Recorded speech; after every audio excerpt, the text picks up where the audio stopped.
Right, Nate, gonna take you slow motion through pitch release. Talk about some things that I think we need to focus on.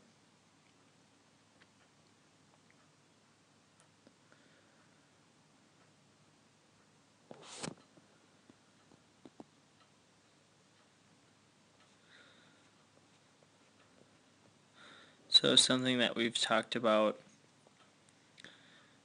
for a while. I think we just need to.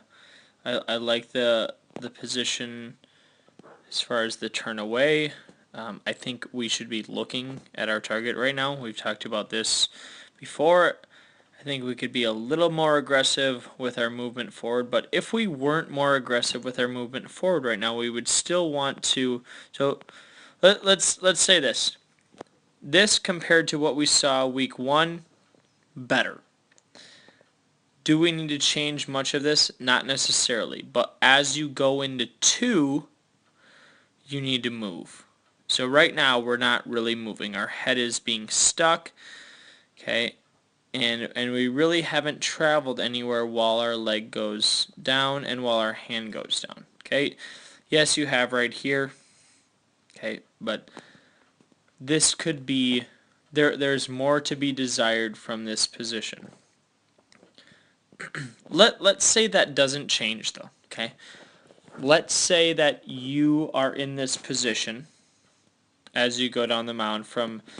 You move down the mound, your hand is into this position. Okay, let's see what happens after this. So your left knee crosses your front hip.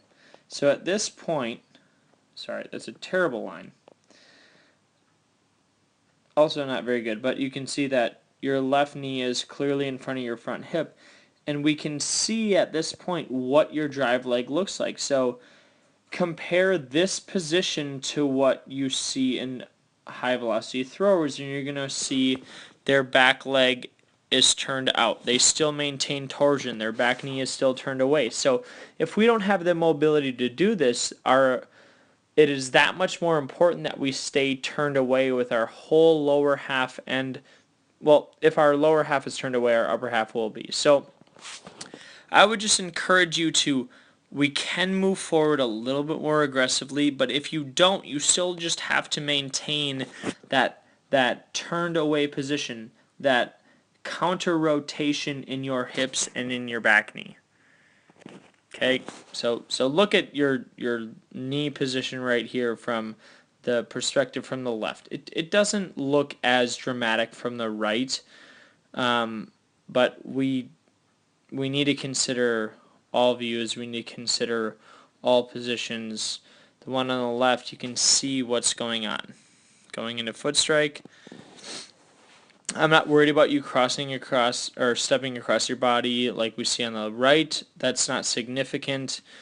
That's not going to pose problems. What I will point out before I shut this down is this is clear contact. So this would be contact. I'm not worried about how you hit as far as toe, knee, or toe, heel, center. I'm not worried about that. I'm worried about stabilization. So if I look at your foot coming in contact versus stabilization, I'm going to see, especially on the right, you can see this. Left knee stabilizes right there. So we have all of this post foot strike movement in your front leg, which is taking away from your potential to apply that to the baseball. So, a couple things. Improve our overall hip position down the mound, our knee position down the mound up until foot strike, and then once we go to drive, once we go here with our right leg, you can see it's really not driving. Right here we're going to see extension. Okay, your foot shouldn't hit the ground. You should see your left leg release. Okay, so we see you internally rotating. You're starting to open your hips.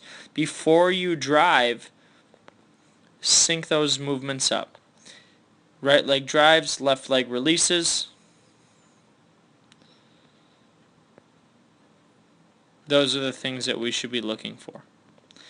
We still got block 2, block 3. Got a couple things to work on.